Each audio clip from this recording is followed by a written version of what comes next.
E aí, meu nome é Sturari, esse é o Palavras que Falam e hoje eu vou falar de mitologia porque faz tempo que eu não falo aqui nesse canal. Se você não conhece o canal, convido você a conhecer porque a gente fala sobre literatura clássica, teoria literária e também sobre produção de literatura, tem vídeo toda sexta. E o objetivo desse vídeo aqui é contar uma tragédia romana extremamente interessante e importante de um dos mitos gregos, que sinceramente é uma das tragédias mais agonizantes e realmente com esse tom de terror que eu já li. A tragédia em questão é Tiestes, do Sêneca. Aí você se pergunta, tá, Sêneca? Eu acho que eu já ouvi esse nome. Esse nome não é daquele filósofo estoico que pregava uma filosofia baseada na busca da sabedoria e da virtude para que a gente assim consiga alcançar a felicidade e a paz e tudo isso através desses métodos de autocontrole, enfim, o estoicismo que vocês já conhecem?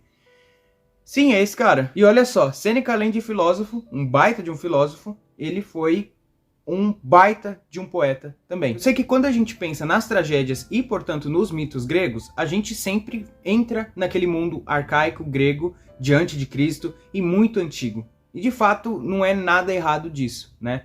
Mas é preciso ressaltar também que a tragédia, ela não deixou de ser escrita, mesmo depois do auge da tragédia. Se você parar para pensar, Sêneca, ele estava escrevendo a tragédia quase um milênio depois do auge do que foi a tragédia grega. Então, de fato, o que ele escrevia ali era em um contexto completamente diferente. E o Sêneca, ele é mais poeta do que dramaturgo, de fato. Porque as peças que ele estava escrevendo ali no momento, elas não seriam encenadas. Claro que eu não posso chegar aqui e afirmar que as tragédias não foram encenadas, isso pode ter acontecido, mas elas foram escritas já com o intuito de ser literatura, de ser livro, de ser lido. E é muito estranho você pensar que o Sêneca é poeta, porque o fato é, as tragédias romanas, elas foram completamente aniquiladas e apagadas pela influência e o poder das tragédias gregas. Não quer dizer que as tragédias romanas são piores, mas como as tragédias gregas, elas tinham uma influência maior na cultura, meio que as tragédias romanas foram sendo esquecidas. E você pode ter certeza, as tragédias romanas do Sêneca, a gente só tem acesso porque é o Sêneca. Porque ele, além de poeta, ele foi filósofo. E, portanto, boa parte das peças dele acabaram sendo, sim, restauradas, restituídas, diferente de muitas outras tragédias romanas que simplesmente se perderam. Isso quer dizer que Sêneca também é menos tragediógrafo do que os outros escritores ali da época? Eu acredito que não, porque, de novo, a tragédia ela foi evoluindo, foi se diluindo em outros gêneros, e o Sêneca, ele só não pensava naquilo como uma espécie de dramaturgia, né? Ele produzia praticamente uma poesia em forma de drama. Tanto que uma das coisas que mais me chamou a atenção dessa tragédia de Sêneca é o apego quase que estrutural que ele tem aos conceitos da tragédia grega que a gente vê, por exemplo, na poética do Aristóteles, né? Ele segue muito à risca na hora de produzir uma tragédia, porque ele estava pensando necessariamente, eu vou fazer uma tragédia. Então, tanto o enredo mitológico e a estrutura formal da coisa era muito similar, era muito próxima. Só que também é legal porque ele atualizou um pouco a própria estética da tragédia, baseada já nos conceitos poéticos que estavam sendo desenvolvidos na época. Então, por exemplo, ele tem uma poética muito mais sofisticada do que muitos tragediógrafos gregos, e também ele já vem com aquela estética alexandrina, que é uma coisa extremamente romana dos poetas no geral. E é claro que essas alterações de sofisticação que ele acaba criando é baseado na audiência da época. E não escrevia aquilo pensando no grande público, na dramaturgia em si. Ele sabia que seria só um público pequeno, letrado, de já intelectuais ou pelo menos conhecentes das letras, e a verdade é que ele se sai muito bem, e a tradução que a gente tem do Sêneca, pelo menos a que eu li, é do Lohner, que foi meu professor de literatura latina teatro lá na USP, que é uma puta de uma tradução, e de novo, eu acho que ele capta muito bem a essência e as imagens de horror que o Sêneca traz. Porque isso é uma coisa que mais me chamou a atenção nessa peça, né? Ela tem figuras e imagens e uma precisão do sombrio, que é uma coisa que você acaba não vendo tanto nas tragédias, e que combina muito bem. Porque, por exemplo, essas tragédias gregas, elas sempre são influenciadas por um princípio de violência que os personagens e que os próprios deuses produzem nas pessoas, né? Tudo é muito violento, sempre alguém acaba morrendo, alguém arranca o olho, alguém acaba se ferindo, de certa forma. E querendo ou não, violência e terror é uma coisa que combina muito bem. Eu não posso chegar aqui e dizer, obviamente, que essa é a primeira história de terror, de fato, que foi escrita. pensando no gênero de terror, porque não foi. Mas dizer que não é um texto agônico e horripilante, aí eu acho que é exagero. Mas enfim, vamos falar da peça em si. Deixa eu explicar essa história pra vocês. Essa peça por si só, ela já chama muito a minha atenção porque ela pega o meu mito favorito da mitologia grega. É claro que é um mito muito longo, e isso é normal dos mitos da mitologia grega, e portanto as tragédias elas sempre vão pegar um recorte daquele mito, uma parte daquele mito, para desenvolvê-lo de forma dramática, para mostrar como a coisa poderia ter sido acontecido, baseado nos fatos que a gente sabe o que acontece na história. E a peça Tiestes, ela narra a vingança de Atreus contra o próprio irmão Tiestes. É muito legal essa ênfase que o Sêneca dá na vítima, tanto que o nome da vítima, Tiestes, é o nome da peça. Só pra avisar, eu vou chamar o Atreu de Atreus diversas vezes, provavelmente por causa do God of War, mas é Atreu. É claro que você vai ver que nessa história ninguém tá puro, tá todo mundo sob efeito do produto, porque todo mundo aqui só se machuca, cara, causa violências entre si, e é por isso que essa peça é extremamente interessante. Só que pra você entender um pouco dos motivos pelos quais há essa violência entre essa família toda, é preciso entender que essa violência ela tem as suas raízes a partir de uma maldição contra a família de Pélope, que no caso é o pai de Atreu e de Tiestes. São muitos nomes e uma história um pouco longa para eu explicar, para dizer exatamente os motivos pelos quais essa maldição aconteceu, tá? Mas eu vou fazer um resumo, porque a própria existência da maldição é um mito em si, então ela valeria até um próprio vídeo sobre ela, para explicar melhor como que foi a situação ali. Mas basicamente, Pélope, que é o pai aí do Atreus e do Tiestes, ele estava apaixonado por uma mulher chamada Hipodâmia, que ela era filha de Enomal, que era o rei de Pisa. Para isso ele consegue convencer um dos servos de Enomal para ajudar ele, através de um artifício que garantiria com que ele tivesse, sim, a mão da Hipodâmia. O ponto é, depois que o Pélope ele consegue sim a mão da Hipodâmia, ele trai o Mirtilo, que é o servo lá de Enomal, que o auxiliou a conquistar a mão dela, e acaba matando-o. Só que antes do Mirtilo morrer, ele profere uma grande maldição para a família do Pélope, falando que a própria descendência dele iria se matar. E é exatamente o que a gente vai começar a acompanhar nessa peça. É esse princípio da violência entre os descendentes de Pélope, no caso, Atreus e Tiestes. E claro, só um adendo, isso aqui ele não é tão desenvolvido assim na peça, né? Há referências dessa história, porém ela não está desenvolvida, escrita, porque isso já é uma coisa curiosa também das tragédias gregas, meio que o público-alvo já conhecia os mitos. Eles já sabiam todas as histórias de cabo a rabo, porque aquilo é como se fosse... É como não, né? É a religião deles, então eles tinham e devotavam confiança naquelas histórias. Portanto, não havia tanto a necessidade de dar todo aquele respaldo, todo aquele background sobre uma situação, porque na verdade até as pessoas já sabiam exatamente o que ia acontecer na peça, só não sabiam como isso ia acontecer na peça. Por isso que as tragédias são muito legais, porque elas são baseadas na qualidade da escrita, e não na história em si. No caso do Sêneca não é diferente, porque apesar dele escrever para uma audiência diferente, essa audiência, por ser uma audiência letrada, já tinha sim o conhecimento sobre essas tragédias, sobre esses mitos. Inclusive, o mito do Tiestes, ele não é exclusivo das peças do Sêneca. Tem evidências de outras dezenas de tragediógrafos que também trabalharam este mesmo mito que o Sêneca está escrevendo. Mas o ponto é o seguinte, o Mirtilo morre, o Pélope fica de boa bonitão, tá casado ali com a Hipodâmia, depois ele se torna rei de Micenas e até então a maldição do Mirtilo não aconteceu nada, né? Porque os filhos dele estão de boa. Mas quando o Pélope morre, a gente precisa definir quem que vai ser o herdeiro do trono. E aí sim começa as primeiras embicadas que o Atreus e o Tiestes começam a dar. Inclusive, se você estiver gostando do vídeo, já deixa o like aí, se inscreve no canal também, porque a gente sempre traz conteúdos como esse. Mas como eu disse, a rivalidade entre o Atreus e o Tiestes, porque eles passam a disputar o trono do reino do pai deles. O ponto é o seguinte, o Atreu, ele tinha sim privilégio a se tornar rei. Ele tinha inclusive os favores dos deuses, ou seja, os deuses incentivavam ele, estavam ao lado dele para ele se tornar o rei de Micenas. Só que o Tiestes não gostou muito disso, porque ele queria sim se tornar rei. Então, o que o Tiestes resolve fazer? Coisa de irmão, coisa simples. Ele simplesmente passa o rodo na mulher do Atreu, a Europa, e também ele rouba um carneiro específico do reino de Micenas, que ele produzia lã de ouro. E esse carneiro, ele meio que garantia a posse do reinado de Micenas. Ou seja, quem tivesse a posse desse carneiro deveria se tornar o rei. Só que, como eu falei, o Atreu, ele iria se tornar rei de qualquer jeito, ele tinha o favor dos deuses e ele se tornou sim rei. O que acontece é que quando o Atreu se transforma em rei, ele expulsa o Tiestes, tanto ele quanto a mulher dele, a Europa, e mesmo ele já se transformando rei, mesmo ele vencendo o Tiestes, apesar das perversidades do irmão dele, ele acaba tendo a necessidade de se vingar ainda mais do irmão dele. Porque para o Atreu não bastava simplesmente ele ser já o rei de Micenas, ele venceu o Tiestes e ele expulsá-lo da própria cidade natal.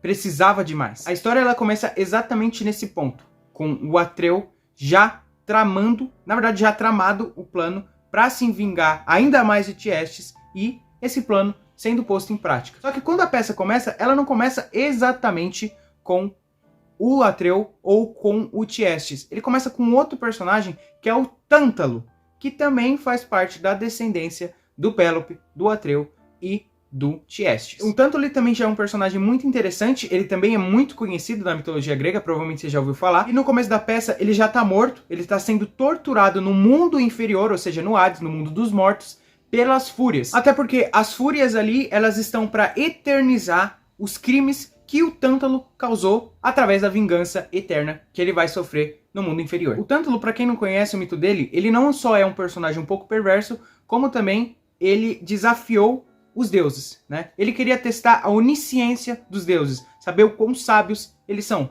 Então, ele prepara um banquete para os deuses e, neste banquete, ele serve a própria carne do filho dele. Mas é claro que os deuses sabiam disso e, como castigo, fizeram ele ter sede e fome eterna e ser tentado a comer e a beber, só que nunca ter a possibilidade de beber. Então toda vez que ele chega num riacho no mundo inferior, esse riacho se afasta dele. Pode até ter cachos de alguma fruta perto dele, mas toda vez que ele estica a mão para pegar esse cacho desaparece. O Tântalo é um personagem interessante para aparecer logo nesse primeiro ato da peça, justamente por representar esse crime contra consanguíneos. E não só isso, ele faz parte dessa descendência que por si só já é maldita antes mesmo da maldição do Mirtilo ao pai do Atreu e ao pai do Tiestes. No segundo ato, já aparece Atreu, já tramando, sim, o seu plano de vingança contra o irmão. A desculpa que o Atreu cria para agir violentamente ainda mais contra Tiestes, lembrando que o Tiestes nesse momento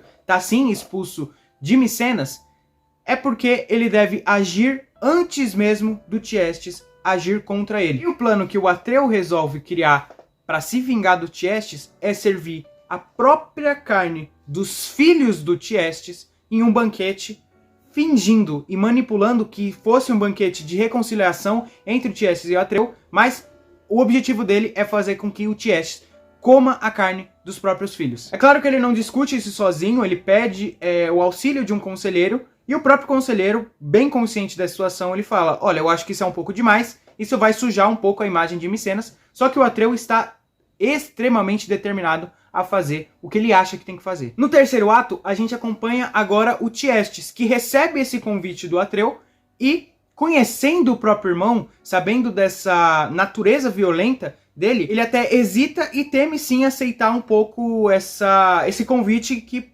na verdade, é um baita de um cavalo de Troia. A verdade é que o Tiestes, ele tá bem consciente de que ele não vai aceitar, só que acontece uma perversidade.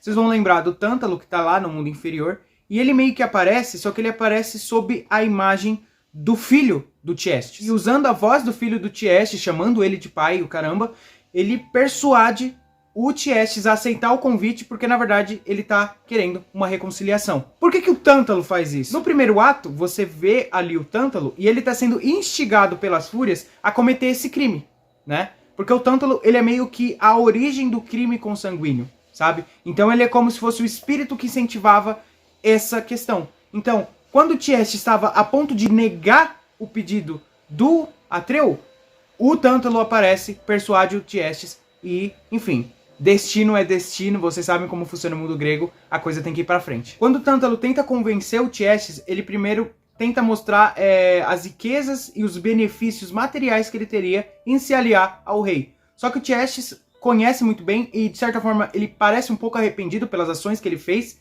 ele entende que não deveria ter cometido tais atos. O Tântalo, percebendo que ele não vai conseguir convencer ele pela riqueza, ele tenta convencer pelo emocional, ou seja, ele usa ali a retórica para mostrar que não haveria traição. Então o Tiestes decide ir sim, e o Atreu, quando vê o Tiestes se aproximando, ele regozija, ele comemora, porque sabe porque vai poder realizar a vingança. E o Atreu é tão canalha e tão covarde que recepciona o Tiestes da forma mais amável possível. E você consegue ver nas palavras do Tiestes um certo arrependimento. Bom, no próximo ato, o personagem que se apresenta é um mensageiro. E esse mensageiro, ele aparece horrorizado, dizendo que este lugar apresenta um crime hediondo. Porque, de fato, neste momento da peça, o crime já aconteceu. Eu acho que essa cena é a mais bonita e a mais horrificante da peça, porque o mensageiro, ele evoca uma série de deuses e de personalidades da mitologia grega que são, de fato, relacionados a esse mundo sombrio, da morte, da vingança, da magia, da enganação e do terror. E é muito bonito porque ele mostra assombrações simbólicas aparecendo ali, né? Eventos importantes parece que pairam ali no local em que essa ação aconteceu. A sensação que dá é que todo o mal, todo o terror que existe na mitologia grega, ele se conjugasse nesse assassinato que o Atreus faz aos filhos do Tiestes. Então é uma cena extremamente poética e muito densa e muito angustiante. É descrito bem precisamente. Ele mostra como ele assassinou as crianças, como essas crianças sofreram na mão dele. Você vê os movimentos das crianças agonizando. Então é pesado sim. E depois que ele mata as crianças, é mostrado o modo com o qual ele prepara a carne para o Tiestes comer. E é um trecho também muito pesado, porque o mensageiro fala como que foi a sensação por parte do Tiestes de comer os próprios filhos, né? De lacerar a sua própria criação com um olhar funesto, como o próprio Sêneca diz. Nesse último ato, o Atreu já está todo pimposo, regozijando da vingança, e ele já está tirando uma com o Tiestes. E nesse momento, o Tiestes começa a se sentir mal, como se ele sentisse dentro do estômago dele algumas palavras subindo pela garganta e tentando dizer alguma coisa, né? Tem alguma coisa errada no seu interior. E ele começa a sentir saudade dos próprios filhos e pergunta ao Atreu onde estão os filhos dele. O Atreu é um puta de um canalha e ele devolve a seguinte frase pro Tiestes. Quando o Tiestes pede para ele devolver os filhos dele. E ele diz, devolverei, de ti dia algum vai tirá-los. O Tiestes, ele percebe a perversidade dessa frase, ele sente esse tumulto que preenche as vísceras dele. Finalmente o Atreu, ele revela pro Tiestes dizendo que o Tiestes ceiou os próprios filhos em uma ceia profana. Nesse momento o Tiestes, ele até deseja se matar, só que a humilhação é tanta que nem a própria morte é oferecida a ele. E ele é obrigado a ficar ouvindo ali o Atreu falando como ele preparou a carne dos filhos dele e como ele se sente maravilhado com essa violência. Nos últimos versos, um manda o outro tomar no cu e a peça acaba. Não é uma peça longa, na verdade, ela tem perto ali de 1.100 versos, né? Se você parar para comparar com outras tragédias, as tragédias normalmente têm entre 1.300 e 1.800 versos, então é uma tragédia curta. Eu acho que é uma das tragédias mais interessantes que a gente tem, principalmente em latim, porque isso é uma coisa muito curiosa, deixa eu te contar. Por causa da importância das tragédias gregas, a literatura romana ela sempre foi um pouco apagada, né? E ela se perdeu um pouco. Tanto que eu disse, a tragédia do Sêneca só existiu, só chegou até a gente do jeito que chegou, porque se trata do Sêneca. Ele era uma pessoa, um expoente muito importante para a sociedade da época. E sinceramente só no pós-Segunda Guerra, eu não sei por que exatamente esse motivo, mas só no pós-Segunda Guerra a gente começou a ter um estudo maior da literatura romana. Se você se interessou em ler a peça, por favor, vá ler. Ela é muito legal. Eu recomendo sim a tradução do Loner. Não é uma tradução tão cara, se eu não me engano ela custa uns 40, 50 reais. E eu digo isso porque ela vem com um estudo muito interessante junto da produção do Sêneca, da peça em si, do mito que o Loner faz. Eu recomendo você pegar essa edição. Se eu não me engano tem até outra tradução também, mas eu não li, não sei se é boa. Mas é isso. Se você gostou do vídeo, deixa o like, se inscreve no canal. Também me segue no Instagram, que é lá onde eu compartilho boa parte da minha jornada de estudos e coisas referentes ao YouTube também. E valeu!